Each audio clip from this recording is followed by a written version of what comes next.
buenas noches, bienvenidos a todos los asistentes presentes y espectadores que nos acompañan esta noche en la transmisión en vivo a través del Facebook del CAP Regional Lima. Esta noche nos reunimos para llevar a cabo el conversatorio Aprendiendo de Grandes Maestros, Testimonios de Vida. Agradecemos la presencia a nuestro panelista, el arquitecto Jorge Luis Somocurso Hidalgo, decano Regional Lima del Colegio de Arquitectos del Perú, al arquitecto Víctor Pimentel Gurmendi, al arquitecto Miguel Cruchaga de la UNDE y al arquitecto Luis Longhi Traverso. Gracias por estar presentes esta noche.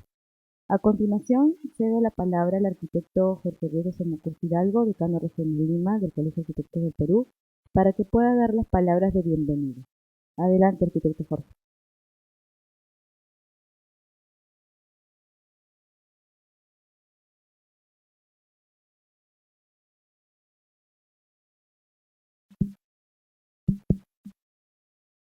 Buenas noches, con todas, con todos, un gusto estar aquí rodeado de estos maestros. Este es el primer conversatorio que nosotros intentamos tener a lo largo de este año, una vez al mes aproximadamente, invitando a arquitectos significativos, arquitectos y arquitectos significativos que a lo largo de su vida se han vuelto ejemplares y tienen mucho por enseñar, mucho por dar.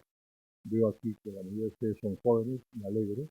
Esta conversación también se está pasando virtualmente, ¿no? Y me parece que va a ser un coloquio en que vamos a poder disfrutar y aprender, ¿verdad? Yo tengo algunas preguntas básicas que hacerles que son de orientación, ¿no? Ustedes pueden tomar de ahí lo que les parezca o cambiar de rumbo, pero lo primero que se me ocurre preguntarles a Lucho Longhi, a Miguel Cruchaga, a Víctor Pimentel, es en qué momento los toca lo que yo llamo el ángel de la arquitectura, en qué momento les roza el ángel y marca su camino, ¿no? Estaba leyendo las biografías. Por ejemplo, Lucho Longhi al poco tiempo que termina, se va a Estados Unidos a hacer una maestría en arquitectura y en pintura. El arquitecto Miguel Cruchaga, al poco tiempo que termina, se mete al Instituto Nacional de la Vivienda, un proyecto social interesantísimo, ¿no? Trabajar vivienda en el río Rin. El arquitecto Víctor Pimentel termina y se va a Roma a estudiar restauración. Entonces, lo que yo le quisiera que nos cuenten es esta elección de camino a la que todos los jóvenes están también en búsqueda. ¿Cómo se produce? ¿Se produce en la facultad antes? Ustedes ya ahí definen una vocación. ¿Se produce después? ¿Se produce porque hay alguien que ustedes admiran y quieren seguir por ese camino? ¿No? Porque es un maestro que les parece. No lo sé, pero a mí también incluso me gustaría saber, ¿no?, en qué momento ustedes deciden tomar ese camino, ¿ya? ¿Qué es lo que los atrae? ¿Qué valores, qué significados, qué quieren hacer, etcétera? Entonces, yo lo dejo ahí y le doy la palabra. ¿Quiere empezar tú, o tú, Víctor? Como usted. Le damos a ver el inicio al maestro, ¿ya? Vamos a contar el tiempo, ¿ya? Por si acaso, cada bloque son entre 5 y 10 minutos más o menos, ¿no? Ya, por Bien. favor. Yo tengo que agarrarlo. Ya, sí. Bien. Muchas gracias primero por la presentación y saludo cordialmente a los asistentes a esta reunión. ¿Qué podría decir yo en cuanto a lo que significó haberme dedicado a esta profesión tan bella como la arquitectura? Desde joven, después de terminar secundaria, no tenía una idea muy clara de lo que podía seguir posteriormente. Me interesaba mucho la música, las artes plásticas también. No solamente me gustaba, sino que intenté ingresar a la Escuela de Bellas Artes cuando era director,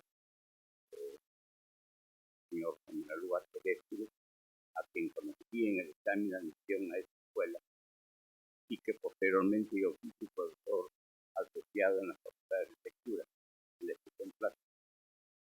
Bien, mi intento de estudiar Bellas Artes no fue muy feliz porque si bien obtuve la más alta nota en el examen de cultura general, en cuanto a la expresión gráfica, al dibujo que nos pone un poliedro de 10 en una mesa y había que dibujarlo con una lámina con carboncillo, todos iguales. Dice, algo parece monstruoso y no pude alcanzar la nota probatoria. Desde luego que yo persistí en cuanto a lo que es la expresión plástica, porque en mi vida profesional, en paralelo a la arquitectura, me ha interesado muchísimo esa manifestación del espíritu, como es la creatividad, en este caso en la expresión plástica. En cuanto a la música, no pude tener el privilegio de acceder a esta disciplina tan bella que es la razón de mi vida profesional también en muchos aspectos. Al estudiar la arquitectura, y como se ha hecho referencia a mi querido colega, termino efectivamente en el año 53 mi profesión de arquitecto y los miembros del jurado de mi tesis, que aunque sea una nota un poco indebida, que mereció la más alta nota de mi promoción, que causó la alegría de mis colegas de promoción y la mía, desde luego. Los profesores que calificaron esta tesis, el arquitecto Belaunde, el arquitecto Moreno Bianco y otros 3 profesores más, me recomendaron que postulara una beca que el gobierno italiano otorgaba una vez al año. Postulé la beca, fui beneficiado con ella y viajé desde luego a Italia, donde estuve 5 años estudiando básicamente la conservación y restauración del patrimonio cultural edificado. Al retornar al país el año 60, después de esos 5 años, de haber estudiado en la Universidad La Sapienza de Roma y haber trabajado gracias al superintendente a los monumentos de Lazio, que era la capital Roma, y que tenía a su cargo toda la restauración de monumentos de Roma, me hizo intervenir como recogebolas, si se quiere, en el Coliseo romano, en el anfiteatro romano y en varios sectores de Roma. Un privilegio, desde luego como asistente, como en caso de los foros romanos, como colaborador o asistente de una arqueóloga muy distinguida italiana y era su asistente. Todo eso me enriqueció,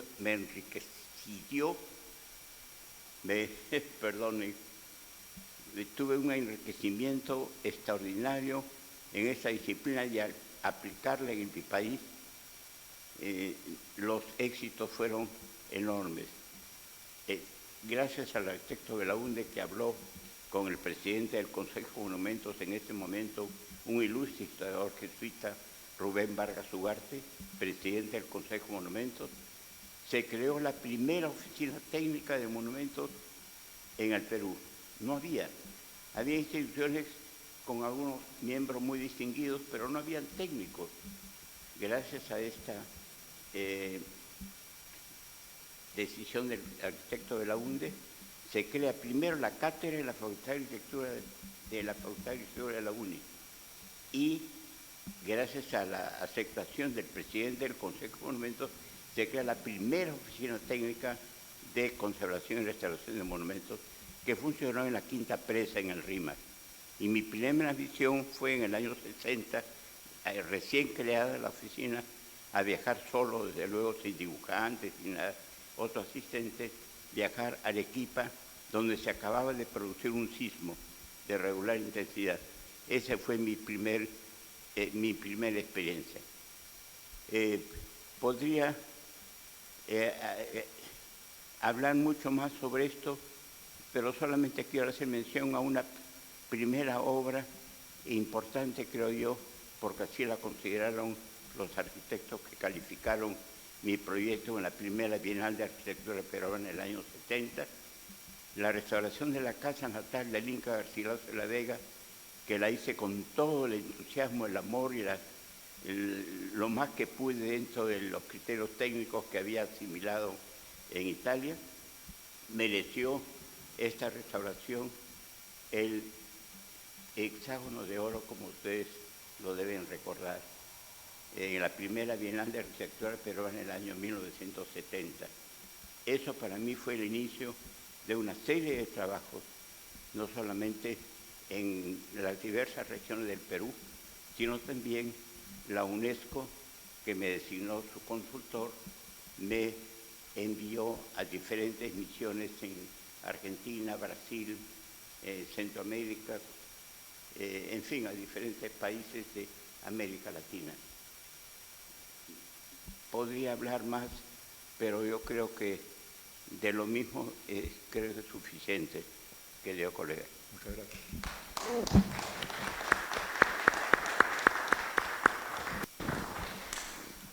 Miguel Cruchaga. Miguel Cruchaga, tú has estado en el Instituto de la Vivienda, has tenido a tu cargo después el arquitecto peruano. No, yo te voy a el micro, te estoy presentando, te estoy presentando nada más. ¿Ya? Has sido un heroico editor del arquitecto peruano durante más de 10 años, ¿no? Manteniendo esta calidad y esta tradición editorial del colegio, ¿no? Has estado después has sido una de las figuras de la corriente llamada el brutalismo arquitectónico, ¿no? Te estamos dedicando en la siguiente revista un homenaje, ¿no? Has sido político, has sido parlamentario y luego un docente destacado hasta ahora, decano de la Facultad de Arquitectura de la UPC, hasta ahora, una trayectoria lindísima de vida. Ya, entonces cuéntanos, Miguel, cómo arranca tu compromiso, tu vida, tu sentir en los años mozos con la arquitectura. Con mucho gusto, Jorge. Para responder a tu pregunta, tengo que aprovechar una circunstancia que no puedo perder, que es la presencia de Víctor Pimentel Gurmendi acá, mi maestro. Nosotros, en el año 1958, hicimos un viaje por el sur del Perú, que era tradicional en la Facultad de Arquitectura, que involucraba Arequipa, Puno, Cusco, Abancay, Huancayo y terminaba en Lima. Y en ese viaje coincidió que don Víctor Pimentel, aquí presente, acababa de llegar de sus estudios de posgrado en Roma y el decano de la facultad, arquitecto Fernando Belaunde, lo invitó a que se reuniera como profesor director de la gira que íbamos a emprender. Así que tuvimos el deleite de visitar todas esas ciudades y los restos arqueológicos que había alrededor de ellas, con el liderazgo iluminado de Víctor Pimentel Gurmendi, que fueron clases deliciosas porque es un hombre tan conocedor del detalle, tan fino en su comprensión de las cosas y tan buen transmitida con tanta eficiencia que hizo que la primera parte del viaje fuera, perdón, me he olvidado de un sitio importante de ese recorrido que fue Ayacucho.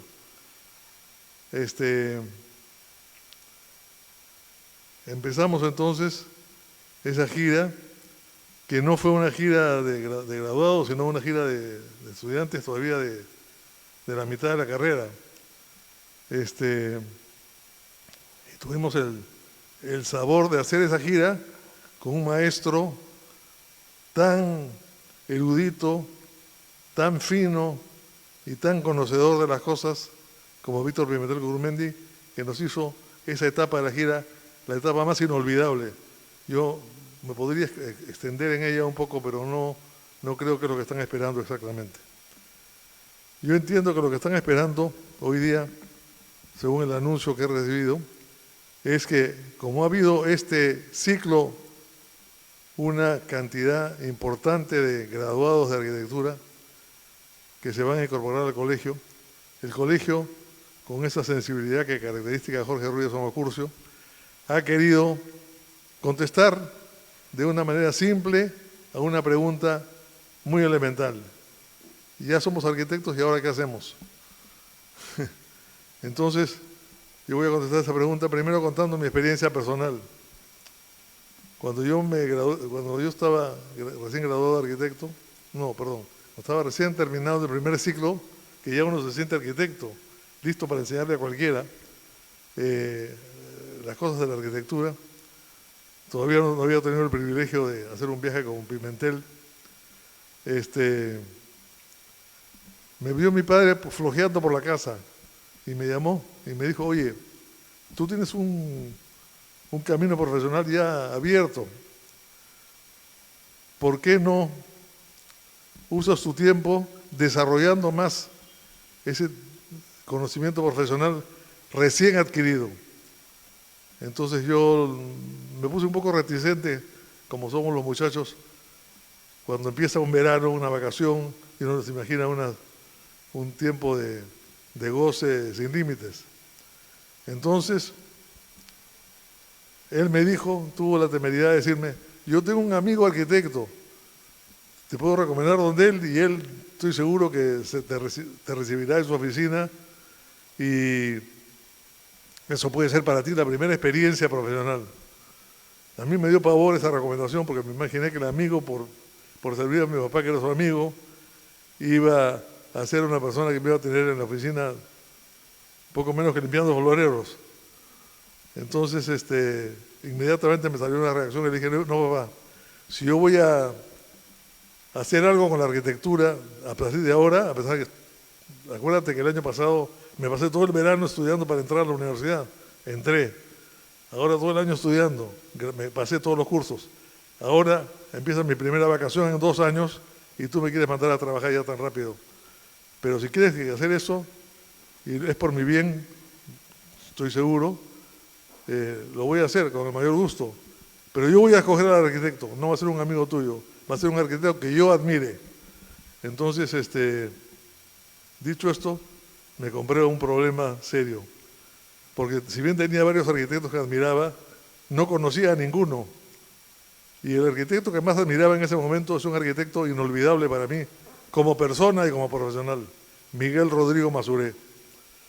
Y llegué a su oficina que estaba allá en República de Chile, en un edificio número 284, quinto piso, oficina 501. Y toqué la puerta y me abrió el propio Rodrigo.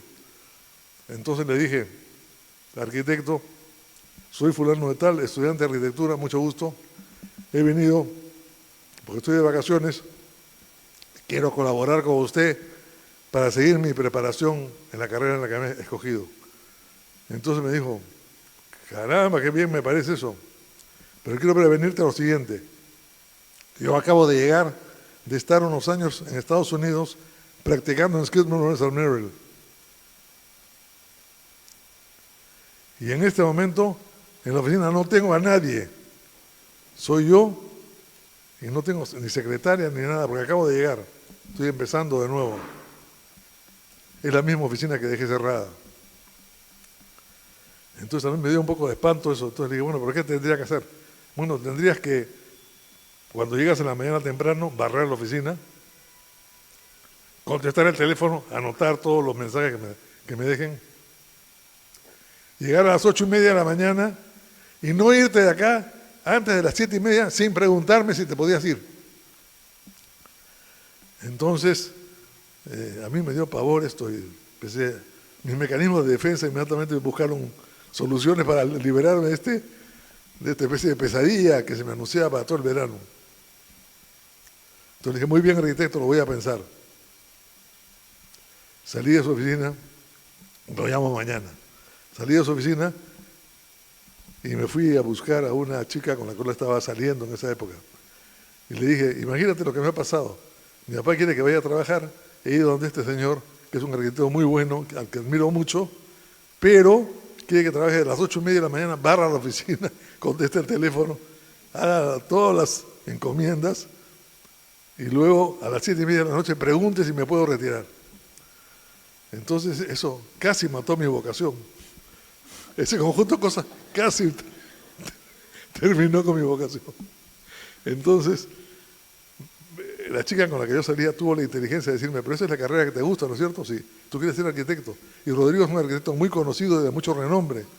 Si empiezas a trabajar con él, vas a sumarte a una oficina que tiene mucho poder de llegada con el público. Vas a aprender cosas importantes, no vas a estar perdiendo tu tiempo.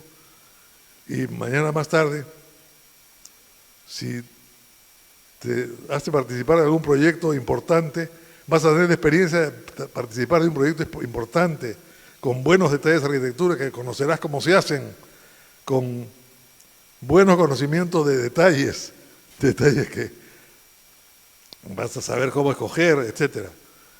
Y entonces, ante ese buen criterio de mi protegida, tuve que regresar a donde Rodrigo y decirle que aceptaba que de muy buena fe aceptaba y con gran entusiasmo su invitación.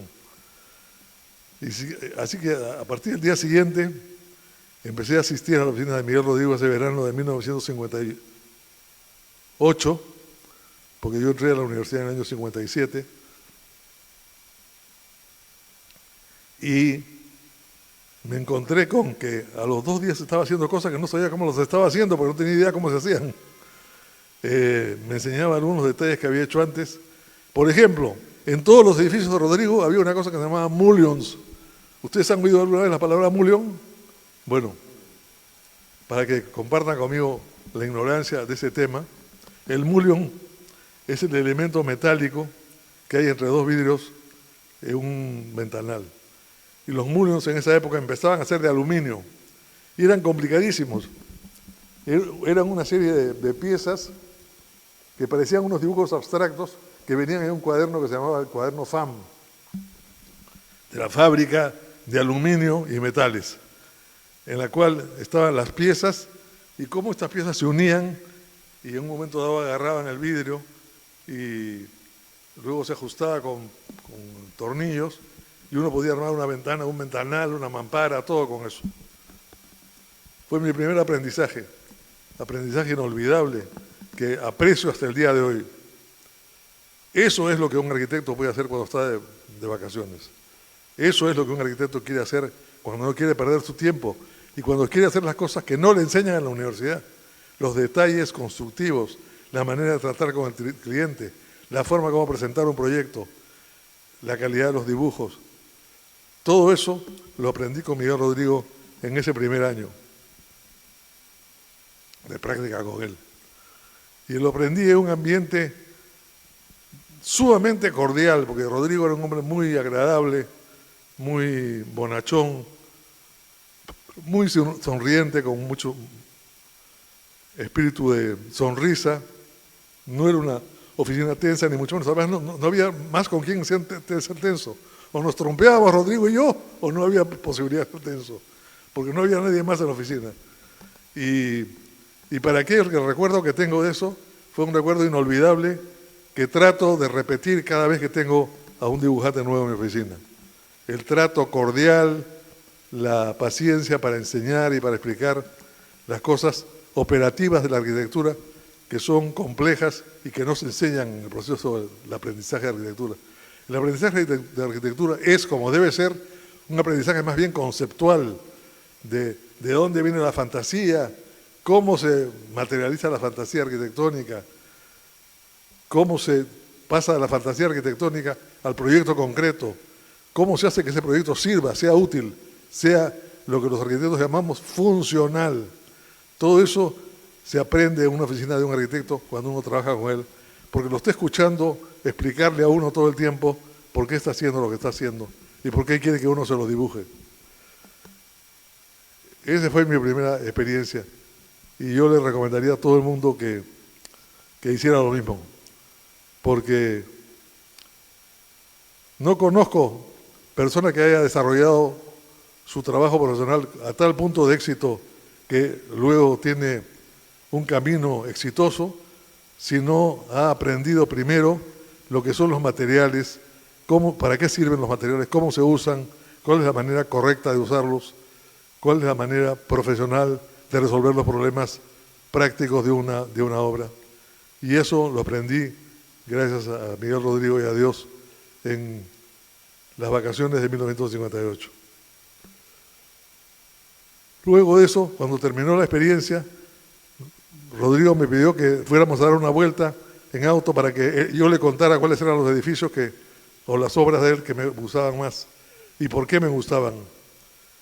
Y tuvo Rodrigo el tino y la autenticidad de decirme cuando una razón por la que me gustaba una obra era una razón fatua, una razón que no era útil, que no debía tener un arquitecto. Entonces me decía, eso es bonito, de acuerdo, pero eso no es importante en arquitectura. En arquitectura lo importante no es lo bonito no es lo más importante. Lo más importante es que la obra arquitectónica sea una creación integral, que haya una concepción general y que de esa concepción se entre al detalle de cómo darle consistencia a esa concepción hasta desarrollar el último tornillo. En ese recorrido, Rodrigo me dijo, bueno, espero que sigas viniendo a la oficina cuando tengas otras vacaciones, otros momentos libres, porque me ha gustado mucho trabajar contigo. Y de ahí en adelante, los 5 años de la carrera, todos los 5 años, cada vez que había una semana libre, fiestas patrias, lo que fuera, yo trabajaba con Rodrigo. Y nos hicimos muy amigos. Y le tomé una gran admiración. Admiración que concluyó con la audacia mía de decirle cuando terminé de trabajar con él ese diciembre, me dijo, ¿qué te parece si te quedas en la oficina a trabajar establemente? Le dije, oye, todavía estoy estudiando la carrera, no puedo trabajar establemente con nadie. Entonces me dijo, pero puede pues venir los días ociosos, los días libres que hay, y de esa manera hacer algunas horas en la oficina y complementar lo que has aprendido, que me dices que te ha gustado tanto. Entonces yo le dije, si yo entrara a trabajar con usted, arquitecto, ¿cómo se llamaría la oficina? Entonces me dijo, Miguel Rodrigo, Arquitectos Asociados. Entonces le dije, no es suficiente. Entonces me dijo, ¿cómo quieres que se llame? Entonces le dije, Miguel Rodrigo y Miguel Cruchaga, Arquitectos. Entonces me dijo, no pues, no te precipites, no seas tan ambicioso. Pero eso les indica el nivel de entusiasmo que tenía yo en ese momento de trabajar con Rodrigo y cómo me había despertado un apetito por saber más sobre la ciencia de la arquitectura. Era muy interesante para mí llegar en la tarde a la oficina en un momento dado y encontrarme a Miguel Rodrigo sentado en un sofá como este, y al frente de él había un trípode en el cual había una lámina de cartón, y sobre la lámina de cartón había un plot plan de una casa, generalmente de una casa, en esa época eran casas. Una casa que recuerdo particularmente es la casa que hizo para un señor llamado Jorge Sarria en Huampaní. Una casa lindísima, porque era una casa que tenía elementos de arquitectura tradicional, colonial peruana, una especie de patio de ingreso con una pileta que, si bien era moderna, estaba hecha de una manera que emulaba lo moderno para que tuviera un aire de moderno, pero al mismo tiempo tenía el recuerdo clarísimo de las piletas en los patios.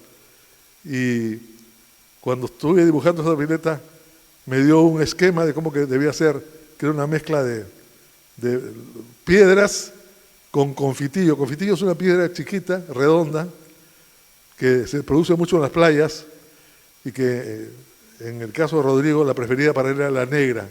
Entonces él quería hacer una trama de grandes cuadrados de laja y en el medio de estos cuadrados una tramita menor de confitillos que producían una textura muy irregular, pero muy atractiva. Entonces me puse a dibujar los confitillos y Rodrigo 2 horas después regresó, se sentó al lado de mí y me dijo, a ver, vamos a ver tus confitillos. Entonces me dijo, yo le voy a poner un aspa a los confitillos que están bien. Los que no están bien tienes que hacerlos de nuevo. Entonces, yo casi me muero porque tener que dibujar eso de nuevo, que a veces es un trabajo, unos redonditas, chiquitas, dibujadas a tinta, a pulso. Bueno, el número de aspas era tan grande que empecé de nuevo el plano. Y logré hacerlo a gusto de Rodrigo, y al día siguiente fue la presentación del proyecto, y el proyecto tuvo éxito con el señor Sarria, y el señor Sarria lo compró, y al día subsiguiente empezó la obra en Huampaní. Es un edificio muy lindo, que ahora pertenece a otra familia, pero que todavía está ahí en Huampaní. Es un bellísimo edificio de Rodrigo de la primera época.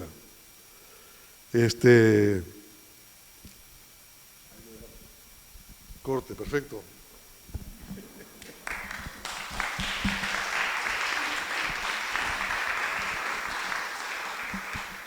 Gracias. Ok, venía recontra preparado. Ahorita. Vamos a ver, porque creo, esto tiene... No, primero tengo que agradecer estar acá. Estoy con leyendas de la arquitectura, ¿no? Y han puesto grandes maestros y aprender, y yo todavía no sé si estoy ahí, pero ya que estoy acá me la tengo que creer. Y eso funciona, me ha funcionado toda la vida. Por lo tanto, el ángel de la arquitectura del que hablabas, para mí es eso, esta cosa que hace sentir a uno que es arquitecto. Y ahora siento que el ángel de la arquitectura está conmigo porque estoy con ustedes. Y ese mismo ángel lo tuve cuando tenía 10 años, recuerdo, y lo cambiaron a mi padre, que trabajaba en el Banco de Crédito, era el administrador en Juliaca, y lo cambian a Huancayo, 2 ciudades comerciales, y mi padre parece que muy bueno en su trabajo, pero nosotros habíamos nacido en Puno, habíamos crecido en Juliaca, yo tenía 10 años, estaba terminando la primaria, y llega el cambio y nos avisan, nos cambiamos de ciudad,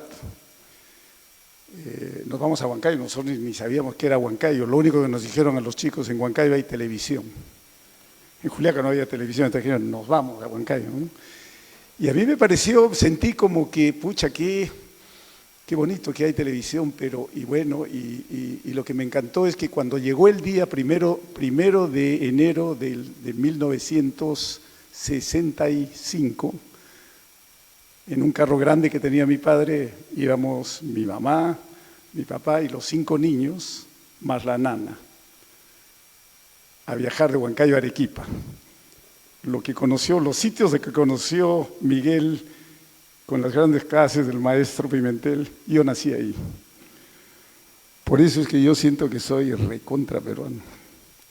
A pesar del longhi traverso, y ahora he aprendido, hace poquito me he enterado, por historias de la familia. Después voy a volver a la historia anterior, que es el inicio, eso del ángel de la arquitectura. Me he enterado que mi bisabuelo, Luigi Longhi, también era arquitecto, pero no de universidad, porque él vino de Italia, de una familia que tenía la tradición de la arquitectura, que es esa la que a mí me gusta. Estoy con mi decano, pero a mí no me gustan las universidades. Y no me gustan porque no leo. Y alguien que no lee no puede estar en el sistema de enseñanza tradicional. Sin embargo, he sobrevivido eso y me he hecho un buen arquitecto. Entonces, me gusta compartir todo esto y bien, digamos, desde el corazón, porque es importante, porque yo creo que de esta sala, que ya los he contado, 39 personas, hay 19 que no leen, o leen más o menos. Y algunos están pasando piola, los más chicos, no quieren decir en la universidad que no leen porque creen que el profesor les va a decir, no, el profesor Pimentel les va a decir, está mal. El profesor, no sé, Jorge, que les diría que está mal o no, que no lean. Cruchaga aprecia el que no lean porque me contrató a mí. Yo dejé a Baraco y fui a la UPC a enseñar cuando pensé que ya Baraco no me dejaba ser, muy controlador, como la esposa que tuve y la segunda que casi se convierte en mi esposa, controladoras, y se ponían en mi camino a lo que yo veía desde chico, el espíritu, el ángel de la arquitectura, que tenía que llegar.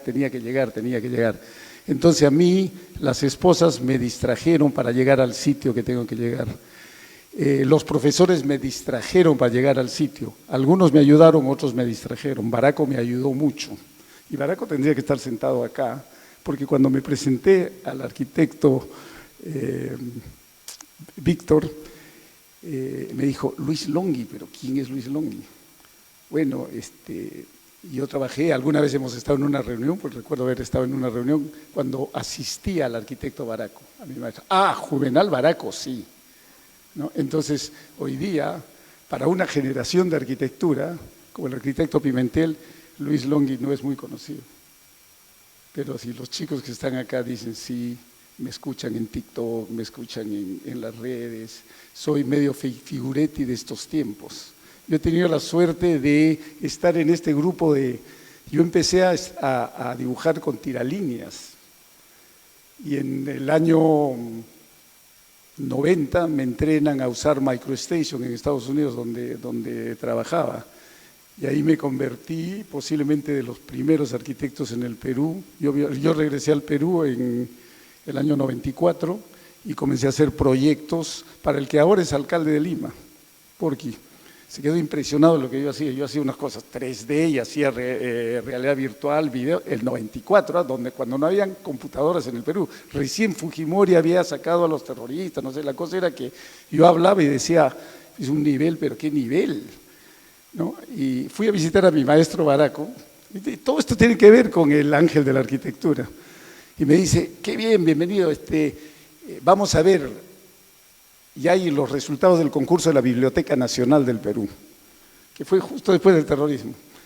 Y Baraco me va a recoger y nos vamos a ver la exposición de los finalistas, de los premiados en la biblioteca del centro de Lima. Y la vemos, yo comienzo a ver y medio que me distraigo. La verdad me parecía espantoso. Me parecía que los dibujos, las maquetas, decía, ¿qué nivel? Estos cholos, en esa época podía hablar así, ¿qué nivel? Y me puse a ver y tal, y un señor que me observó se acercó y ahí tuve mi primer trabajo, me contrató para hacer un trabajo, me dijo, tú parece que eres arquitecto, parece que entiendes, parece que no entiendes, y conversamos un rato y me dio mi primer encargo. Y cuando salimos de ahí, Baraco, mi maestro, me dice, pucha, estoy feliz. ¿Qué pasó? La arquitectura en el Perú está viva, ha sobrevivido todo esto. Recién entendí cuando él me dijo eso, lo que yo me había perdido, porque yo me fui toda la época del terrorismo a Estados Unidos a estudiar, a hacer mis maestrías, caí de casualidad en la Universidad de Pensilvania, que era la Universidad de Luis Kahn. En mi ignorancia conocía a Kahn por algunas referencias, y cuando me tocó estar ahí fue otro de los momentos en que se aparece el ángel de la arquitectura.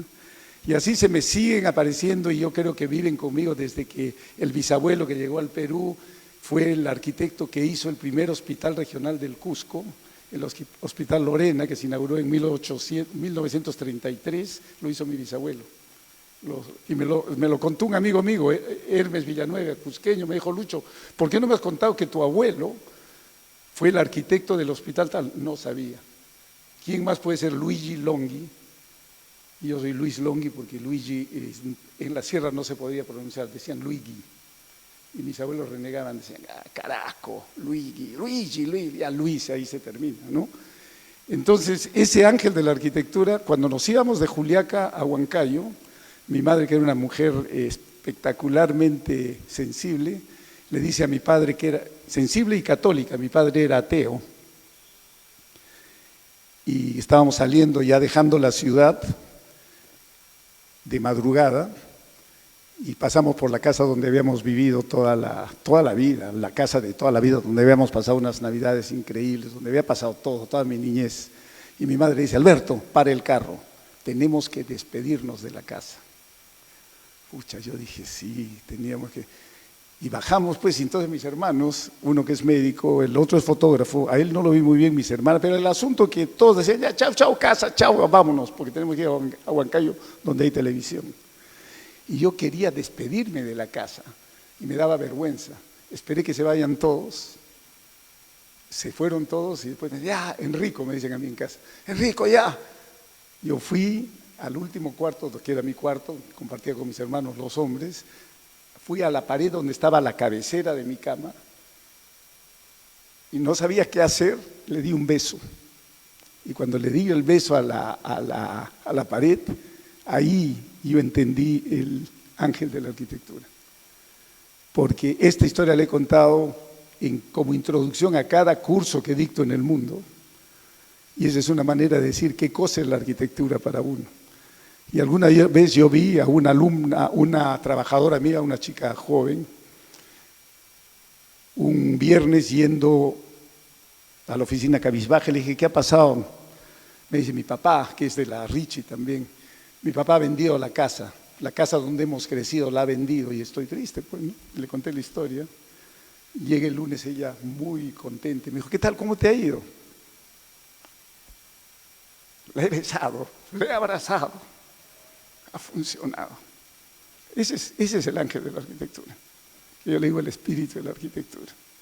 Y ese es el ángel que siento acá, estando con ustedes, porque soy diferente. Porque yo no aprendo de la manera que aprende Elio Martuchelli, que aprende leyendo y metaforeando solamente. No. Siento y sentía mucho vivir en Puno, siendo blanco, porque era blanquito y rubiecito, era bien lindo de chico. Después tuve varios accidentes, pero en fin, ¿no? Y siempre mis compañeros de clase eran cholitos que hablaban quechua. Yo entendía quechua, mi padre y mi madre, siendo apellido italiano, hablaban quechua. Y lo último que me enteré, lo último de lo que le estoy orgullosísimo, es que mi abuelo, el hijo de Luigi Longhi, se llamaba Andrés Longhi, el mismo nombre de mi hermano fotógrafo. El abuelo también era constructor, y mi abuelo Traverso, mi padre decía que el abuelo Traverso era el cocinero del campamento de construcción. Que cuando había campamento, mi abuelo materno iba de cocinero, porque cocinaba buenos tallarines y tal cosa. Esa es la historia que contaban los Longhi. Y ahora que estoy tratando a los Traverso, me dicen que el abuelo Traverso construía puentes, y he leído, y sí construía puentes. Eran socios, no era que uno era el cocinero. ¿Saben quién era la cocinera del campamento? La mamá de mi papá. Una india. Por eso soy peruano. Por eso hago la arquitectura que hago, que después, si me dan 10 minutos en la siguiente ronda, en la tercera, yo he traído 10 minutos de presentación para que entiendan lo que hago. Solo 10 minutos. Porque estoy en el mejor momento de mi vida, acá con el ángel de la arquitectura y con ustedes. Estar acá es el honor máximo, el orgullo máximo, y lo digo con la mayor humildad, porque sé que ese sitio donde quiero llegar, voy a llegar. Esto no es casual, y no sé a quién se le ha ocurrido para agradecerle, creo que lo estoy mirando. De repente por acá, no sé.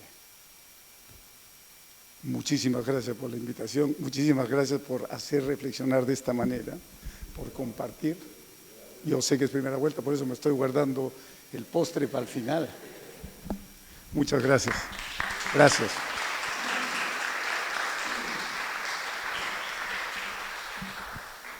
Gracias, Luis. Segunda vuelta. ¿Ya?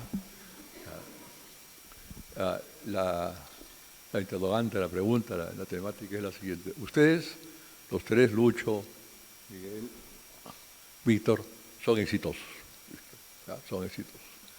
En este momento de su vida, ustedes pueden mirar con orgullo hacia atrás y el camino recorrido le sonríe, lo cual es muy lindo. Pero eso ha costado muchísimo. Entonces, lo que yo quiero preguntarles es los valores originales que tuvieron ustedes cuando empezaban este primer down, ¿no? Los valores que tienen. Esos valores, ¿cuáles son para ustedes aquellos valores que hay que mantener, que les dieron fuerza, ¿no? Que son valores que marcan el camino, que uno se sujeta, se abraza a ellos, los defiende, ¿ya? Que todo arquitecto debería tener. Uno, ¿qué obstáculos son los que se les han presentado? ¿No? ¿Qué obstáculos los más grandes, más difíciles, cómo los han sorteado? ¿Ya? Y finalmente, ahora en este momento, ustedes, ¿cuáles son de esos valores aquello que consideran, debo de haber pensado y mirar para atrás, aquello que consideran que de todas maneras debería ser algo así como la materia prima del arquitecto? La materia prima que el arquitecto, ustedes ya la han amasado, ya que el arquitecto no debería dejar de tener, amar, preocuparse, ¿ya? Entre paréntesis, Miguel, yo trabajé también con Miguel Rodrigo Mazuré, mira tú, sí, trabajé con él. Yo no soy expositor, por si acaso, soy solo moderador, pero me ha picado el diente, entonces lo que quiero contar es que fue una experiencia muy bonita trabajar con Miguel Rodrigo. Él estaba encargado del pabellón de Perú, una feria de Japón. En esa época yo no era arquitecto, estaba en último año, me acerqué a hacer práctica con Miguel, ¿verdad? Y me gustaba la fotografía del cine, entonces le mostré algunas fotos a Miguel y me dijo, ¿tú quieres hacer en el pabellón de Perú? Había una muestra fotográfica de todo el país, que él la tenía pensada. Me dijo, ¿quieres hacer toda esa muestra? Yo nunca he dicho nada, dije, sí, por supuesto. Me embarqué por primera vez a hacer una de película sobre el Perú que resultó buenísima, con toda la confianza de Miguel, fue muy, muy agradable, ¿no? Recuerdo eso con mucho cariño. Bueno, maestro, Víctor, usted tiene la palabra. ¿Sobre qué? Sobre cuáles son los valores más importantes para ti, ¿no? En tu formación, en tu carrera. Aquellos que hay que mantener, que no hay que perder. ¿Qué obstáculos has tenido? ¿Cómo no? Bien. Y yo diría que los valores más importantes los obtuve de mi padre, que si bien fue militar de carrera, sin embargo era un hombre culto. Yo recuerdo mucho la biblioteca que heredamos de él, con libros de literatura universal, arte, cultura en general. Esa aproximación desde adolescente a los valores culturales de mi país, concretamente del Perú, y desde luego también por curiosidad de la cultura universal, fueron los que tal vez me motivaron más cuando, estando ya en Roma y estudiando esta disciplina de la conservación y restauración de monumentos, dije, pero el Perú es una maravilla y es un repositorio de civilizaciones ancestrales. ¿Cómo no dedicarse a esta disciplina a cuerpo entero, como se dice? Y fue lo que hice. Luché lo más posible contra el tiempo, con las limitaciones económicas, y al regresar al Perú tuve la fortuna de ser recibido por el arquitecto Belaúnde, que era nuestro presidente en ese momento, en el año 60, pero antes había sido nuestro decano de arquitectura, y de él aprendí mucho, y gracias a él, como dije anteriormente, se creó el primer Instituto de Conservación y Restauración de Monumentos en el Perú, luego de la conversación del arquitecto Belaúnde con ese ilustre jesuita historiador de la arquitectura peruana, como fue Rubén Vargas Ugarte, que fue mi primer presidente de esa institución. El haberme iniciado luego de sismos a intervenir monumentos dañados por estos fenómenos naturales, y también al intervenir aquellos monumentos dañados por el hombre, que son los más numerosos, tuve una experiencia que en el Perú fue por momentos muy dolorosa. Y quiero citar solamente un ejemplo que para mí marcó mucho en mi vida. Cuando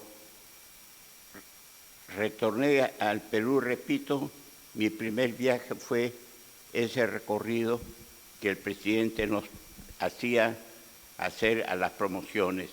Me pidió que acompañara a la promoción justamente de mi distinguido colega Miguel Cuchaga Belaúnde. Incluso me dijo, Víctor, procuren no ir por la ruta de Huancayo o esa zona, porque acaba de producirse una tragedia. Un ómnibus del Colegio Santa Isabel se había desbarrancado. Y nos dijo, vayan por la zona sur, y así fue. Bueno, ese fue un viaje muy provechoso, no solamente para los alumnos, para mí sobre todo. Bien, y estando en Cusco, pude observar que se estaban produciendo unas acciones de demolición de una casona que me informé que era esa casona. Y era la casa natal del Inca Garcilaso de la Vega.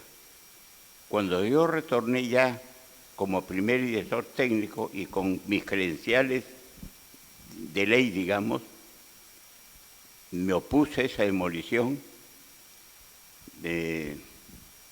quise detener la obra de demolición, porque me dijeron, jovencito, ¿quién es usted? Bueno, le digo, yo soy este, pero no sabían ni leer, creo. Y avisaron de inmediato al alcalde de Cusco, que no voy a decir su nombre por discreción, pero vino de inmediato el alcalde corriendo y me dijo, oiga, jovencito, ¿quién es usted? Y con algunos ajos y cebollas me insultó de una forma de lo más increíble. Yo le dije, mire señor, yo soy y tengo la posibilidad de usar la fuerza pública, y lo hice. Me constituí de inmediato, a 3, 4 cuadras estaba la comisaría, pedí al comisario, le expliqué quién era, cuál era mi función, y me acompañó con 3 guardias a detener la obra. Ahí el alcalde se dio cuenta que, por más joven que era yo, pero tenía autoridad para detener esa impropia obra. Luego me dijo, bueno, ¿qué vamos a hacer? Bueno, vamos a ver qué quieren ustedes. Me dijo, ya tenemos un proyecto aprobado por el municipio y el arquitecto que ha ejecutado el proyecto es un distinguido arquitecto. ¿Quién es? Le digo yo. Don Emilio Jarterré, efectivamente, un ilustre arquitecto. Entonces, me propuso organizar un fórum primero, al día siguiente, invitando a todas las autoridades principales de la ciudad. Acepté y lo invitó a don Emilio, que estaba en Cusco. Se organizó el fórum en un local apropiado. Se dio la palabra a don Emilio por su autoridad de mayor edad. Explicó su punto de vista. Luego me tocó a mí. Expuse los míos, y así otra vez réplica de don Emilio, y estamos en 2 o 3 horas en esa situación. No se llegó a ningún acuerdo y se acordó postergar y en 2 días volver a hacer esa reunión. Lo acepté. Se hizo la segunda reunión. Lo mismo, cada uno defendía su punto de vista, desde luego, criterios técnicos, conceptos, en fin. Yo lo que hacía era repetir lo que mis maestros italianos me habían enseñado. Yo no estaba inventando nada, ¿no? Y los criterios eran sumamente claros, ¿no? Restaurar no es lo mismo que reconstruir, o sea, hacer de nuevo algo, no. Se restaura lo que existe y a ese paciente se lo cura, pero no se lo demuele y se lo quiere luego construir en concreto armado imitando la forma antigua, no, eso es una morisqueta. Bueno, en el segundo fórum igual no llegamos a un acuerdo, pero don Emilio Jarterré tuvo un gesto que vio que pocas personas, no digo arquitectos, pocas personas tienen la hidalguía de asumir. Don Emilio, reconociendo que los criterios que él había expuesto y los míos, según él, parecía que los que yo exponía eran valederos, dijo, señores, en voz fuerte, señores, yo retiro mi proyecto que ha sido aprobado por el alcalde de Cusco, que está acá a mi lado, y apruebo la propuesta del joven arquitecto Víctor Pimentel. Eso, que terminó en aplausos, fue para mí la más bella condecoración que hasta ahora llevo en el pecho. Tengo varias distinciones, pero esa es probablemente la más bella. Y lo he dicho siempre y con orgullo, porque don Emilio no fue cualquier arquitecto, fue un estudioso de nuestra arquitectura. Yo incluso cuando era joven arquitecto quise emular un trabajo de él muy bello que se llama 20 iglesias del Valle del Mantaro. ¿Por qué? Porque mis padres han sido de Huancayo y esa zona a mí me fascina. Yo quise emular ese estudio de las 20 iglesitas del Valle del Mantaro, pero no llegué en las 5 iglesias y ya no pude continuar.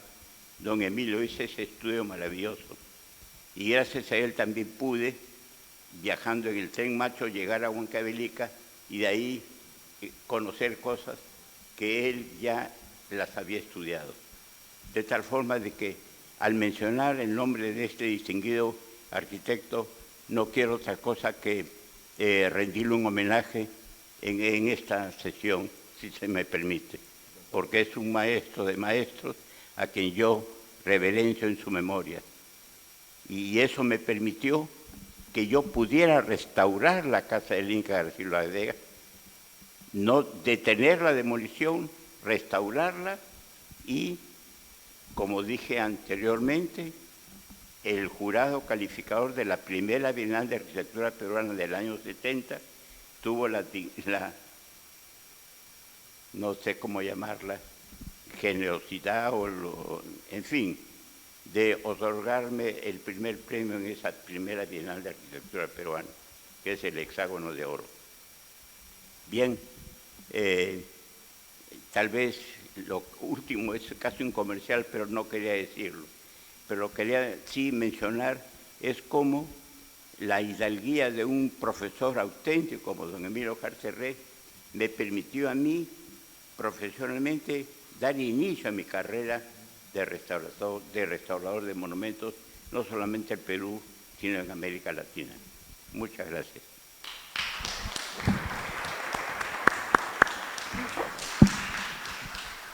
Lo que ha contado el Pablo Pimentel, vean, es interesantísimo. Para los que no conocen, el arquitecto Jarterré, efectivamente, años 50, era 40, 50, una autoridad en patrimonio, ¿verdad? Que describe la historia, la anécdota que nos cuenta Víctor. Son dos corrientes de pensamiento. Una, el arquitecto Jarterré, mayor, maestro, profesor, ¿no? Convencido de lo suyo, era conservador. Jarterré representaba de alguna manera una serie de conceptos válidos, pero ya considerados conservadores. Miguel era la corriente joven. Miguel representaba la corriente nueva, la corriente en ascenso en este momento para pensar el patrimonio. ¿Y qué hace Víctor como principio, como valor? Lo sostiene. Porque de repente otro arquitecto joven declina, pues, ante el maestro mayor, declina y retira su propuesta, ¿no es cierto? Miguel, ¿qué es lo que hizo? Abraza con fuerza sus principios, sus valores, sus creencias, las confronta con el maestro y como él dice, el maestro tiene la guía de reconocer, retiro lo mío y le doy valor a la propuesta del joven. Si Víctor no hubiera tenido esa consistencia en ese momento, de pronto no hubiera llegado a lo que hay ahora. Ese momento fue capital, vital. ¿Qué hizo? Sostuvo con convicción sus valores. Linda historia. Muchas gracias.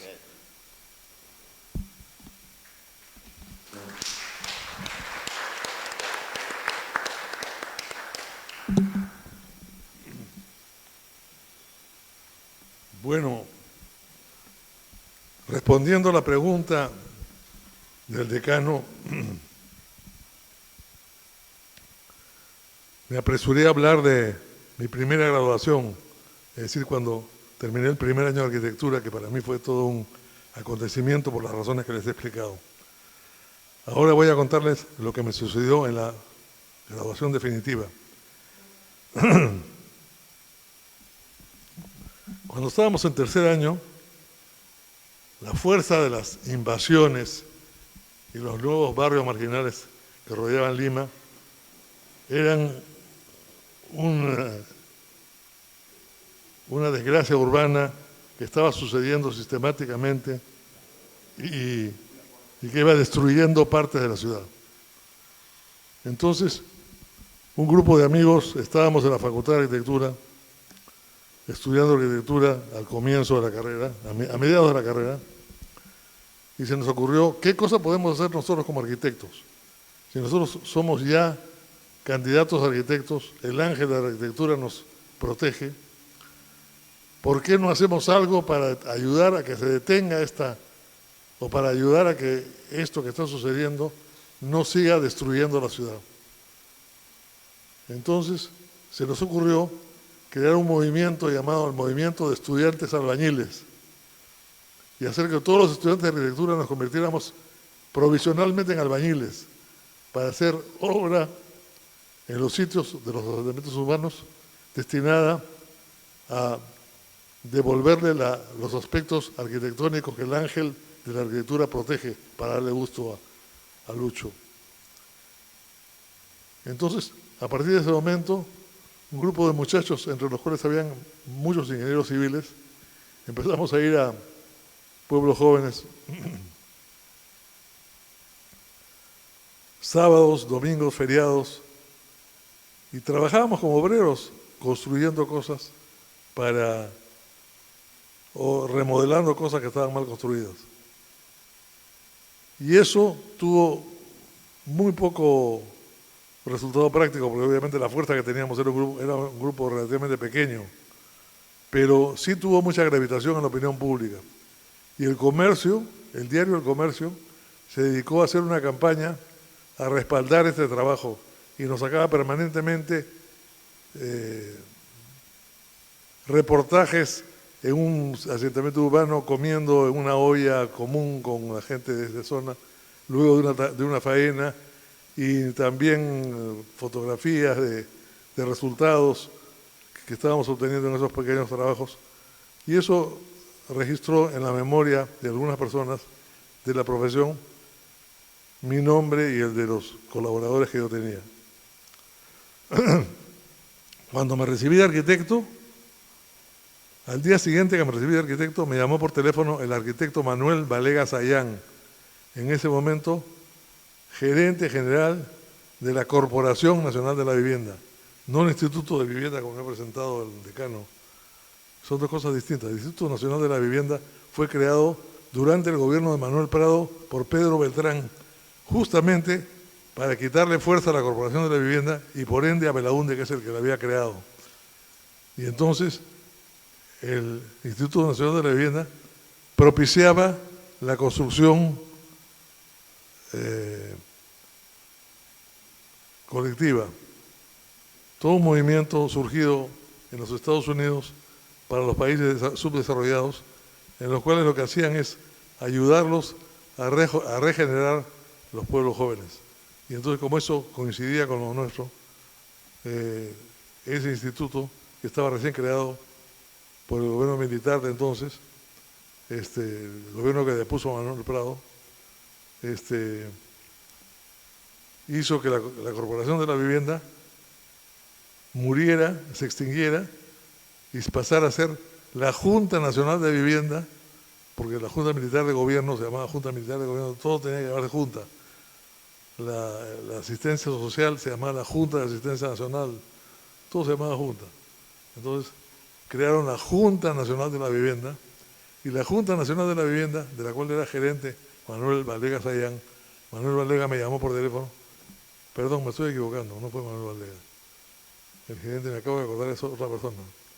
Un arquitecto de esa misma generación, cuyo nombre en este momento no recuerdo. Y me llamó por teléfono y me dijo, arquitecto Cruchaga, hemos seguido en la Junta de la Vivienda con gran admiración su trabajo por hacer reconstrucción y mejoramiento urbano en los pueblos jóvenes. Le propongo ahora que se ha graduado, he visto en el periodo que se ha graduado usted, que venga a hacerse cargo de la Oficina Nacional de,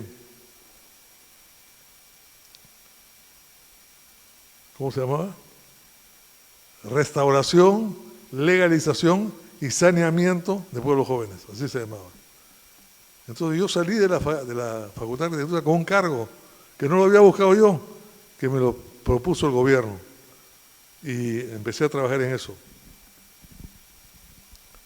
De manera que, como sé ante un grupo de estudiantes inquietos que no saben qué cosas tienen que hacer como estudiantes para mejorar sus posibilidades profesionales, les cuento esta otra. Hagan algo por el país, algo que ayude a remodelar, a mejorar algo, a enmendar algún error que se ha cometido. Porque siempre hay arquitectos que llegan a los cargos importantes, gerente general, etcétera, que se dan cuenta que estas personas tienen un afán edificador, edificante. La palabra edificante me encanta a mí. Los arquitectos somos principalmente gente edificante. Ser edificante no solamente es personas que se dedican a edificar, es gente que toda su vida está dedicada a edificar a la colectividad, a hacer que la colectividad se sienta alentada, estimulada, promovida por la acción de estas personas que tienen esta vocación nuestra tan hermosa. Entonces, mi primer trabajo fue como director de este programa de asentamientos urbanos, humanos, en la cual estuve trabajando desde que me gradué de arquitecto el 14 de febrero de 1962 hasta 1963. En 1963 sucedió una cosa especial. Hubo elecciones nuevamente y el presidente Belaúnde, mi tío carnal, salió elegido por primera vez. Entonces, un día, con esas cosas muy sutiles que tenía él, me llamó y me dijo, vamos a dar una vuelta, quiero conversar contigo. Entonces, nos fuimos en auto y fuimos a dar una vuelta por algunos sitios. Me enseñó los sitios que ya me había enseñado de niño, porque él me enseñó desde niño las corporaciones de la vivienda, todos los trabajos que hacían, la unidad vecinal número 3, Huampaní, todas esas cosas. Huampaní, que era un centro de vacacional para la clase media, que generaba unos centros habitacionales con hoteles y centros de esparcimiento en algún sitio grato como para poder ir a pasar una vacación. Y de esos había varios proyectos, pero solamente se llegó a hacer el de Huampaní, que después Alan García se lo regaló al colegio superior que creó él, pero que ya no es, convirtió un centro que era vacacional para que la gente descansara en sus épocas festivas y lo convirtió en un colegio. No estaba hecho ni para una cosa ni para la otra.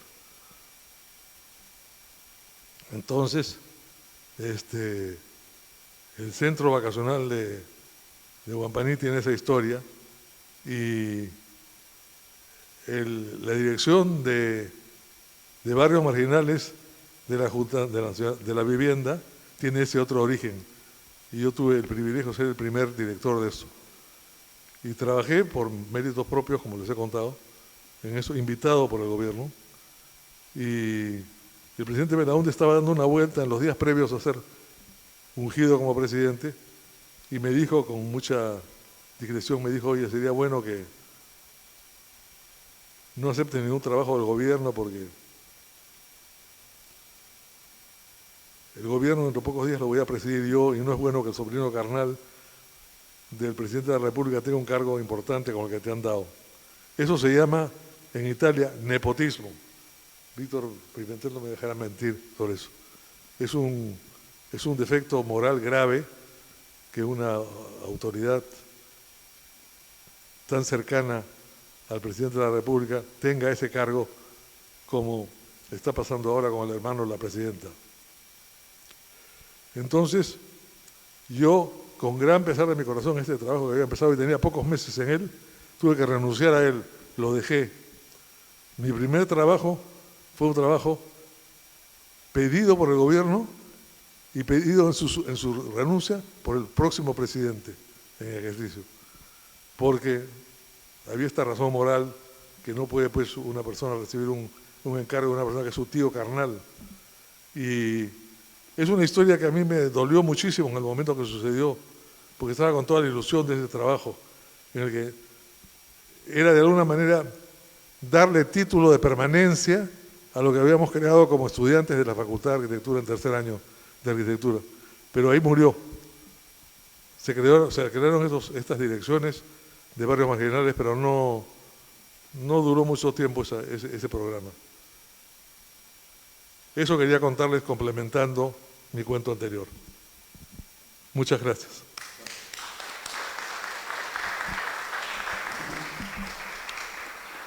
Gracias. Ahora sí creo que yo voy a contestar la segunda pregunta y la tercera que no has hecho todavía en esta presentación, porque no me prepararon, no me mandaron las preguntas, ¿no? Entonces ahí hay una, pero ya me imagino más o menos por dónde va, ¿no? Entonces, y yo he pedido que no me las mandes porque a mí me gusta improvisar. De los valores, la ética para mí es fundamental y el respeto al prójimo.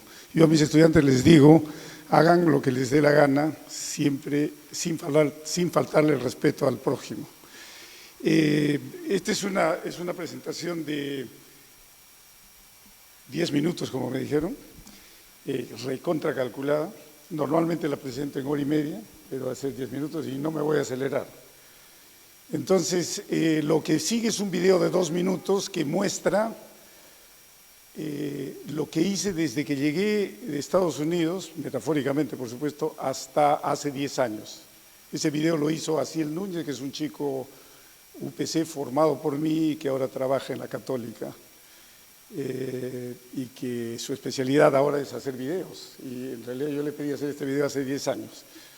Entonces va, ¿cómo se avanza? Con el de arriba, con este.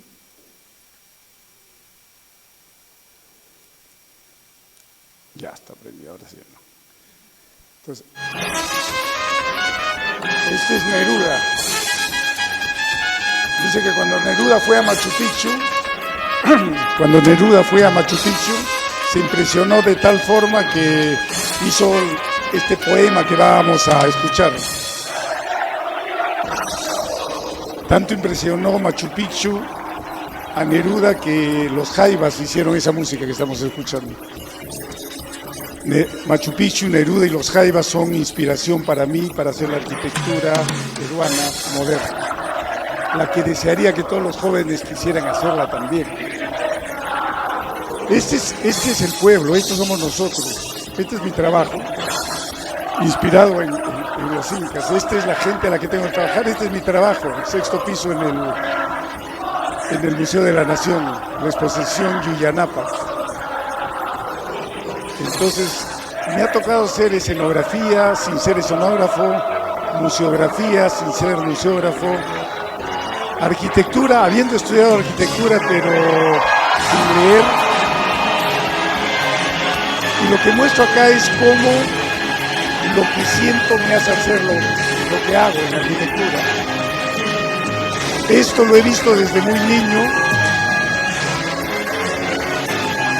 y esto me ha impactado siempre, la música, la poesía, la arquitectura precolombina, la arquitectura inca. Y no solo me ha impactado, la he vivido, la he tocado desde muy niño. Y esta ya es mi obra, siguiendo un poco la poesía de Neruda y la música de los jaivas. Esta es la construcción de la casa la que vivo ahora en Pachacamac. Y que me ha llevado a hacer la última imagen que va a aparecer. Es algo que me hubiese encantado que se construya. Que es un proyecto que hice en el Valle Sagrado, que le llamé el Machu Picchu contemporáneo, y porque la vida es así, no se hizo. Este es mi papá y mi mamá, metafóricamente. Mi papá es más indio que ese indio, felizmente.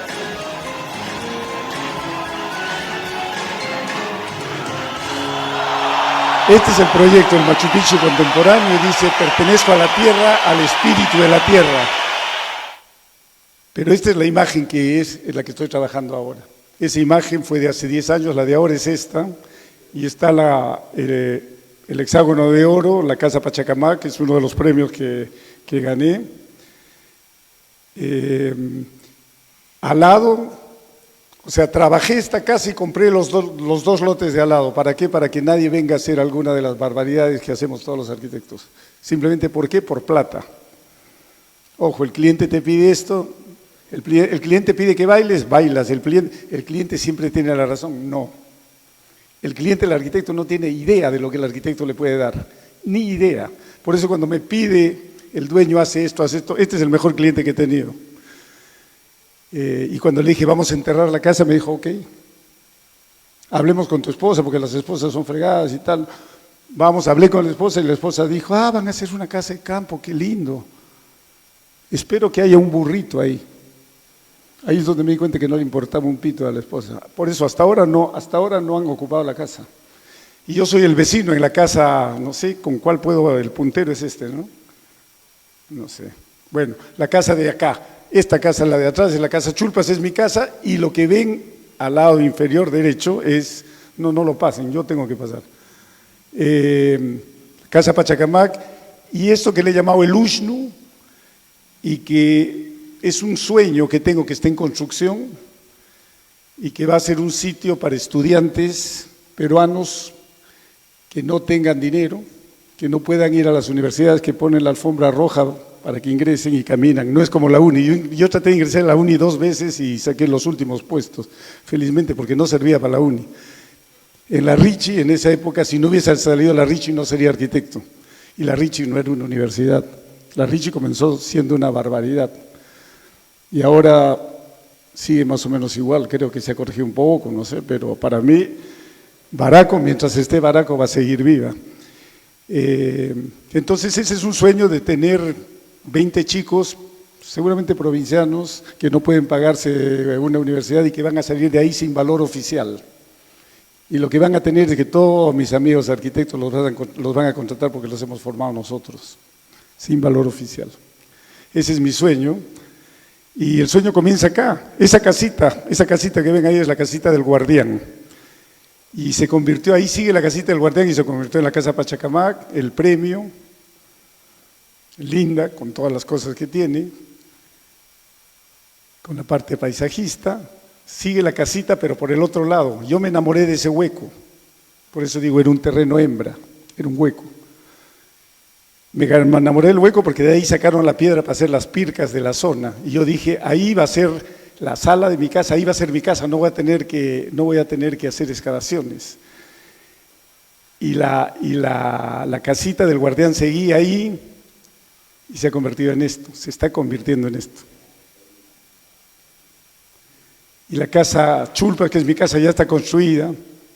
Yo sueño infinito y me he acostumbrado a vivir con lo justo y necesario. No sé si es justo y necesario que viva solo en tremenda casa. En la pandemia me vino a acompañar una compañera y la pasé espectacular. Y creo que ha sido un sueño lo que he vivido, porque ya no está.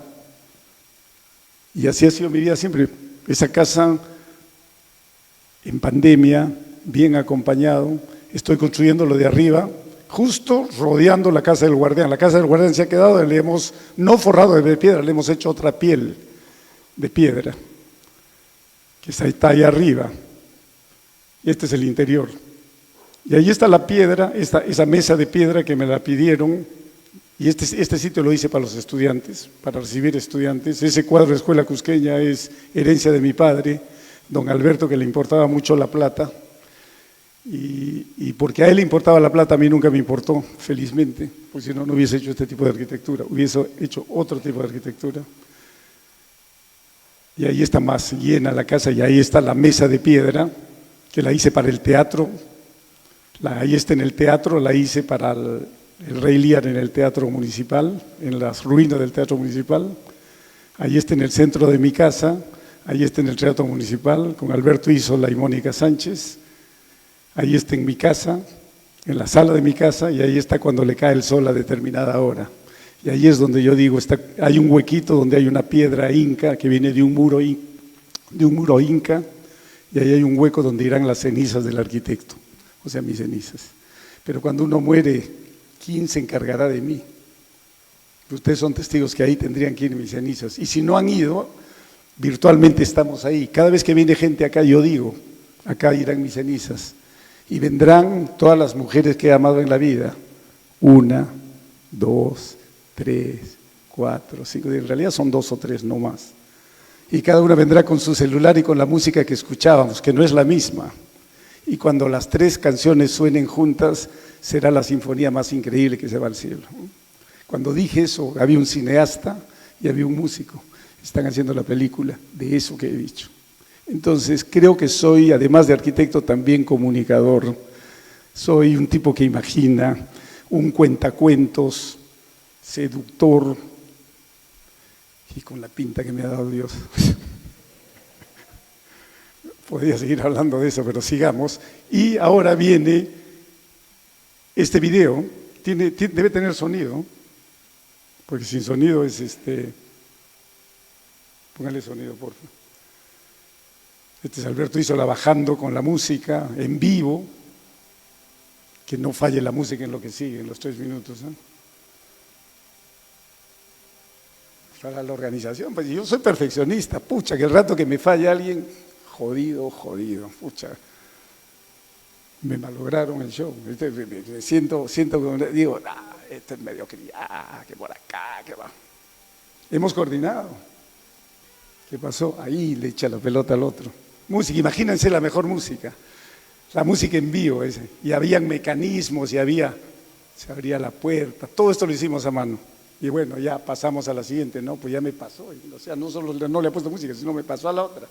Esta es una especie de complot, si lo hubiesen planeado, no hubiese salido también, pero bueno, ya está, olvídate de eso. Que haya música al final, ¿ah? Al final debe haber música. Retrocede y que haya música, retrocede uno, yo lo voy a retroceder. No hay música, pon música y un ajo de complemento. Música. ¿Qué pasó? No puede ser. Más volumen, más volumen. Mire, qué distinto con música. Había música en vivo. Esta obra de teatro me hizo famoso. ¿Qué está pasando? Dale. No, o yo manipulo esto o ellos manipulan. El arquitecto Freddy Cooper tenía la revista Arquinca y se había propuesto no publicar nada del arquitecto Baraco, su enemigo. Dice que hay enemigos entre los arquitectos, yo creo que sí. Pero al discípulo de Baraco le publicó esto, Freddy Cooper en Arquinca. Esto es lo único que tengo yo publicado en Arquinca. Me hizo conocido en el mundo como escenógrafo, conocí a todos los de Al fondo hay sitio en esa época. Cuando hacía cierre en la puerta se abría eso, se definían dos mundos. Me invitaron a Praga, a la República Checa, para representar al Perú en las cuadrienales de escenografía. Hice un libro sobre escenografía sin leer, yo no leo, pero hice un libro, o sea, le conté lo que pensaba y lo que hablaba a alguien que lo escribió y las fotos y pum, y sigo. Ahora sí viene esto y estamos construyendo a mano. Y este es mi constructor. Todo lo que les voy a presentar lo ha hecho una persona, este señor, este constructor, que tiene 62 años y es cojo. Saca la piedra del cerro, la pone, la acomoda y me hace acordar a estos que son medios ociosos, que están trabajando 4 en una chamba que el que trabaja en mi sitio la hace solo, y me hace acordar a estos que son los originales, que hicieron esto, que hicieron Caral, y que en mi casa han hecho esto, una persona ha hecho esto. Esto tengo en mi casa, señor arqueólogo, eso es lo que le quería presentar. Y esto lo ha hecho una persona, claro, yo lo he ayudado. Esa persona que trabaja ahí es el ayudante del ayudante del ayudante del equipo de obra, o sea, alguien que no puede tener ayudante. Y ha aprendido 62 años, ahí está. Las fotos son reales, a nada es lo que se ve en la noche con un iPhone 15. Ahí está. Y ahora estamos empezando la construcción de esto, que es el Ushnu, es un Ushnu moderno. El interior de ese Ushnu es esto. Un interior de un solo cuartito, que es ahí donde voy a vivir mis últimos años. Está todo con rampas y cosas, ¿no? Esas escaleras son para los visitantes que van a ir a la parte alta, a esa parte alta a tomarse fotos. Arriba hay los 2 asientos del Ushnu para el Inca moderno y su mujer.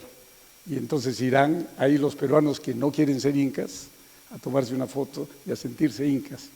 Y ahí quiero mencionar a Alberto Flores Galindo y en su libro In Search of an Inca, quien se murió frustrado de que viviendo en el sitio donde actuó, donde fue el imperio incaico, uno le pregunta, ¿eres inca? Y dice, no. ¿Eres inca? No, nadie quiere ser inca. En el sitio donde estuvieron los incas. Entonces esa es la reflexión. Bueno, y este maestro tendría que estar acá, es Gorky Mesones. Gorky Mesones ve lo que estoy haciendo y dice que un chamán conocido del Cusco le ha dado esa maqueta, ese huaco maqueta, y le ha dicho que debe encontrar a alguien que está haciendo algo por la arquitectura peruana. Y él viene, me cuenta esa historia y me dice, esto es tú estás encargado de eso, le invito el vino, se la creo y me la creo, estoy haciendo algo para la arquitectura peruana. Estas ya no son maquetas, este es un dron, esto es lo que estamos haciendo, estas son fotos de dron. Esto es lo que estamos haciendo, ahí va a ser la Taliesin peruano, una especie de Taliesin peruano para 20 chicos. Y va a bajar. Y ahí está, ahí se ven la Casa Pachacamac, la Casa Chulpas, que será la casa para los invitados y ahí donde estén los estudiantes haciendo sus cosas. Este es el plano de la Casa Chulpas y que me gusta presentarlo para decir, si lo empiezo a colorear, aparece mi cultura. Y se sorprenden los de mi cultura, y este es el interior de mi, ahorita viene música, y este es el interior de mi casa, y esta es la cultura, y este es el interior de mi casa, y la influencia de Cislo para la elección de colores. Yo admiro mucho a Cislo, lo quiero, fui muy amigo de sus hijos.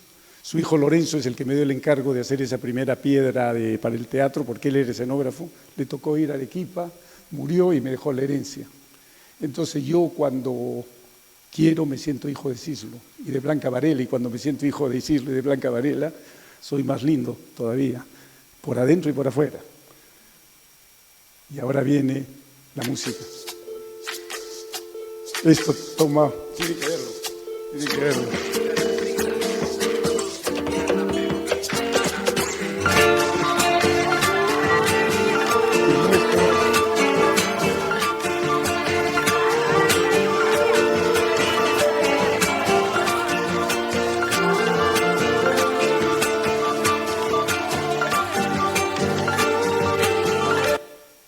Listo. En eso estoy, en eso estoy. Como dice Héctor Lavoe, todo tiene su final, ¿no? Llegamos ya al final de esta ronda con el último bloque de intervenciones, no sin antes quiero subrayar lo siguiente sobre este tema de los valores, ¿ya? ¿Qué es lo que ha quedado claro en esta conversación? Uno, tenemos al arquitecto Pimentel, que nos señala la importancia de que tener un propósito, estar convencido de ese propósito, saber fundamentarlo y defenderlo por encima de todo. Miguel Cruchaga nos habla de la importancia de la ética. La ética nos remite a la decencia, a los principios en la actuación profesional. Me acuerdo que no hace mucho, el arquitecto Siriani, hablando de la arquitectura que se hace en el Perú y en Lima, que es muy mala, en mi opinión, con excepciones, es muy mala. Y Siriani decía, está guiada por la codicia. La codicia es la codicia del promotor arrasador inmobiliario, que lo que quiere ver cómo le saca más jugo al terreno, ¿no? Al pozo de luz, a la altura, etc. Lima no ha ganado nada, en mi opinión, con el llamado boom inmobiliario, con esta enorme corriente constructiva de los últimos años de crecimiento económico del país. Lima no ha ganado nada, ¿ya? Y lo que vemos nosotros como arquitectura son expresiones para mí vacías, simplemente especuladoras, o réplicas de Miami, si es que hay un poco más de dinero, o simplemente cajas de vidrio, cajas de zapatos muy malas. Miguel Cruchaga nos hacía referencia al conjunto de Huampaní. En el Perú y en Lima ha habido expresiones de arquitectura buscando las raíces, buscando aquello que nos caracteriza desde lo prehispánico, que es el tema de la luz, el sol, las plazas, las plazuelas, los patios, los espacios, los juegos de agua, y hay expresiones muy buenas, incluso de vivienda social. Vayan ustedes a ver, visiten Huampaní. Huampaní es un conjunto extraordinario de arquitectura. Visiten Huampaní y vayan a ver conjuntos residenciales como Ordizo, por ejemplo, o como el de Jesús María, ¿no? Estas unidades, estas residenciales, con edificios de 3, 4 pisos, o cosas como Santa Cruz. Ahí van a encontrar lo que yo llamo expresiones de lo que puede ser arquitectura peruana, ¿no? Y Lucho, finalmente, con esta muestra, lo que nos ratifica como valores es que hay que hurgar en las raíces, hay que hurgar en lo propio, en lo auténtico. Nosotros, no lo olviden, somos herederos de una de las 6 civilizaciones del mundo, junto con la maya, la azteca, la india, Caldeo Siria, la China. Nosotros somos herederos de eso. Lima no tiene 500 años hispánicos, Lima tiene 5.000 años, desde Caracas hasta Pachacamac, con una arquitectura ya espectacular. Entonces Lucho Longhi nos dice, hurguemos en eso, hurguemos en esas raíces, hurguemos en aquello que nos da identidad, que nos constituye, y sobre eso encontremos temas de inspiración, ¿no? Linda ronda, a todos muchísimas gracias. En la última hora, ahora muy brevemente, Víctor, tú quieres saber la misión a tu hijo, me has pedido, de acuerdo, pero la última ronda es, ¿qué le recomiendan a los jóvenes? ¿De acuerdo? ¿Qué les recomienda? La mayoría que están acá son otros jóvenes que están en la parte iniciática de su carrera profesional. ¿Qué les recomiendan? ¿Qué les aconsejan? ¿Ya? ¿Cuáles son aquellas cosas a las cuales deben empezar a aprender a sostenerse y a amar, ¿no? Ya. Víctor, por favor. Yo me permito recomendar a los estudiantes de arquitectura y también a los jóvenes arquitectos que tengan una actitud bastante respetuosa y estudien en profundidad, con bastante pasión, lo que es nuestro ingente patrimonio cultural edificado de las diversas épocas. Yo he tenido un privilegio, tengo un privilegio, es presente, y pedí a nuestro moderador una pequeña licencia, si me lo permite. Yo en este recinto tengo la satisfacción, y me he permitido por ello pedir licencia, de que esté presente, me ha acompañado mi hijo mayor. Él reside en Canadá, es arqueólogo, es un investigador de nuestro patrimonio cultural. Ha sido invitado por entidades culturales para dar conferencias acá en el Perú, de lo cual me siento orgulloso. Y quería decir que yo a Italia debo dos cosas esenciales. Sí. Y que en este...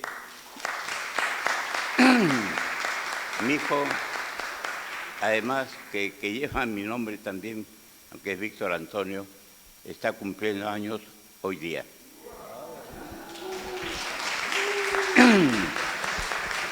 Bueno, yo decía, para un poco concluir, que debo a Italia dos cosas maravillosas. Uno, la formación en profundidad de una disciplina que ahora es fundamental en todos los países del mundo, que es esta de la conservación y restauración técnico-científica de la restauración del patrimonio cultural edificado de los países, de todo el mundo. Ese privilegio lo he recibido de los maestros italianos. Y el otro elemento que me ha beneficiado la permanencia en Italia ha sido el que se me concedió una esposa maravillosa, que para descanse, que me ha proporcionado 3 hijos extraordinarios, el mayor de los cuales acabo de mencionarlo, se encuentra presente. Doy gracias a la ciencia y a Dios y a todos los profesores que he tenido el privilegio de tener, tanto en Europa, en Italia en particular modo, cuanto en el Perú, que los he tenido maravillosos también acá en el Perú. A ellos agradezco por las enseñanzas que nos supieron impartir. Y recuerdo un hecho fundamental cuando el arquitecto Belaúnde, siendo nuestro decano, tuvo el tino de adicionar en la cátedra de la formación del arquitecto un curso de arqueología peruana. Alguien diría, pero que si somos arquitectos, vamos a construir obras nuevas, no vamos a construir cosas del pasado. No. Para mí fue fundamental estas enseñanzas y fue el doctor Jorge Muelle, nada menos que en ese momento director del Museo Nacional de Antropología y Arqueología, que años posteriores me tocó a mí ser director de ese mismo museo. Fueron las enseñanzas del doctor Muelle las que nos abrió unos horizontes inmensos a los arquitectos, sobre todo en el conocimiento, no como los arqueólogos, como lo es mi hijo y sus colegas que saben esto en profundidad, pero al menos los arquitectos tenemos una aproximación a esos conocimientos y debemos tenerlo obligadamente. Por eso, mi recomendación a los jóvenes arquitectos: amen no solamente la arquitectura presente, contemporánea y pensando en el futuro, amen también el pasado digno de la arquitectura y del urbanismo y la tecnología constructiva, que en el Perú hay que sentirse orgulloso de que tengamos ese antecedente ancestral. Gracias por permitirme hablar.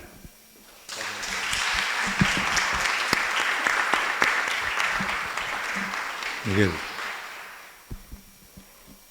Muchas gracias. Bueno, sintetizando lo que he tratado de decir hoy día, mi sugerencia a los jóvenes estudiantes de arquitectura es: 1, busquen una oficina de un arquitecto cuyo trabajo admiren o consideran interesante y trabajen ahí. Son horas que no son muy bien pagadas, pero son horas en las cuales uno recibe la recompensa de aprender en la vida diaria de un arquitecto cuáles son los requerimientos, las necesidades que tiene un arquitecto en su trabajo profesional todos los días y aprenda a enfrentarlo con acierto. Eso no se enseña en las facultades de arquitectura. Segundo, identifíquese con alguna necesidad social y pónganse a servicio de ella. Nosotros hicimos a mucha honra los estudiantes albañiles que tuvieron un impacto en la Lima de esos años y que sirvió para que mucha gente descubriera la intensidad de los talleres de construcción. Los talleres de construcción son un medio para el cual uno se acerca a la obra, la hace suya, la agarra con sus manos, tiene la experiencia de construir con tierra, con adobe, con madera, con todos los materiales, desde los más primitivos, porque uno tiene, el proceso de construir es un proceso que se aprende históricamente. Uno tiene que empezar con la manera más antigua de construir y concluir con las más modernas. Por ejemplo, yo recuerdo siempre que Rodrigo, cuando yo le preguntaba en aquellos años, explíqueme, arquitecto, ¿qué cosa es eso que está pasando con el vidrio?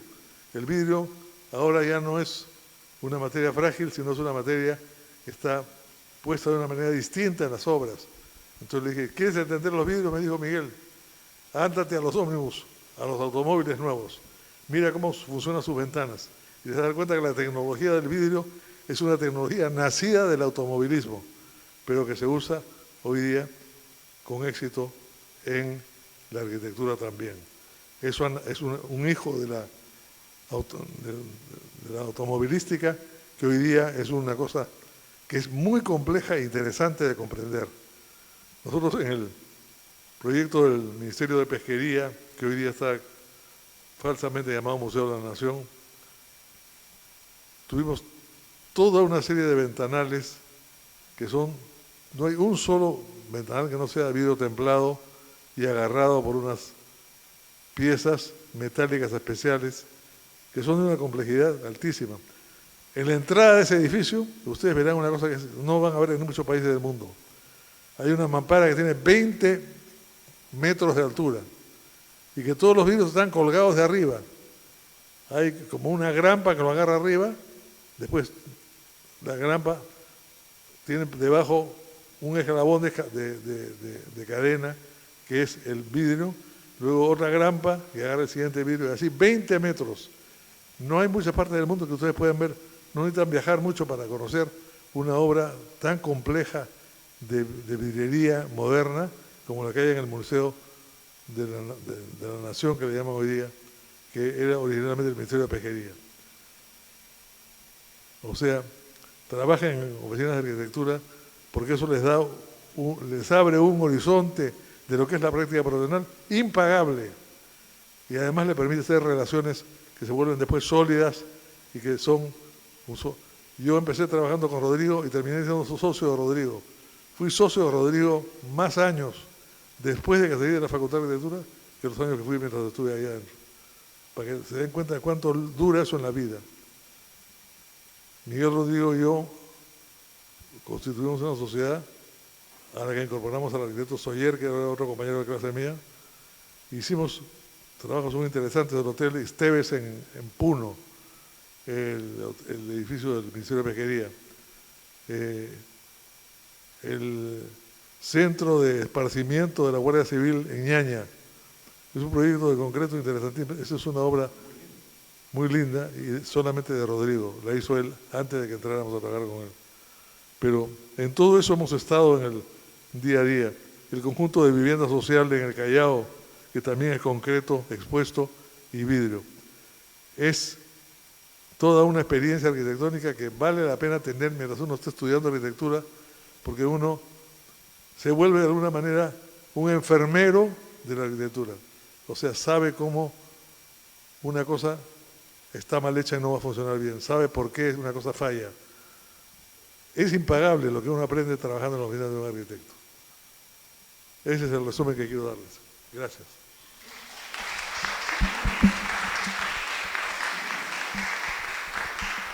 Bueno, recomendaciones, siempre lo digo porque esa pregunta siempre la hacen, ¿no? ¿Qué recomendaría a los jóvenes? Para mí, jamás pierdan el entusiasmo y no permitan que nadie ni nada les quite el entusiasmo. ¿Qué significa estar entusiasmado? Estar entusiasmado significa tener a Dios dentro de ti, a lo que ustedes crean como Dios. O, más bonito, meterse dentro de Dios. Entonces, cuando estás metido dentro de Dios y hay algo que te saca, despídete de eso. Y si es una pareja, más aún. Y se los digo de verdad. Y luego comulgo con todas las recomendaciones que han hecho los grandes maestros.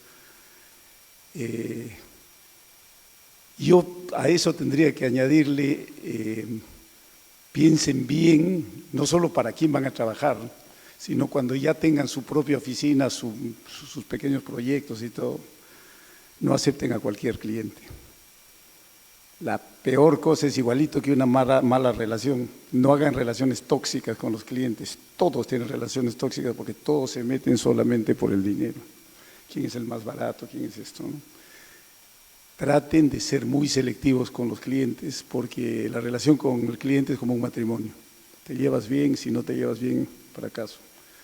Listo, eso me ha funcionado. Tengo muy poca obra, pero soy el más feliz de los arquitectos y he hecho feliz a todos mis clientes. Con eso suficiente. Nunca dejen de soñar infinito y acostumbrarse a vivir con lo justo y necesario, lo que eso signifique para cada quien. Listo. Muchas gracias y muchas gracias por la invitación. Gracias a todos.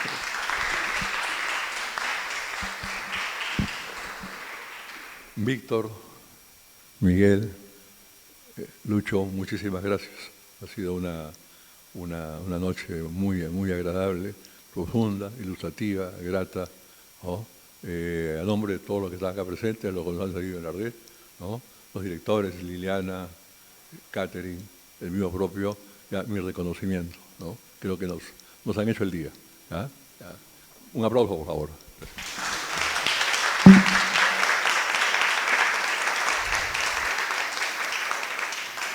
Muchas gracias a todos nuestros panelistas por estar el día de hoy presentes.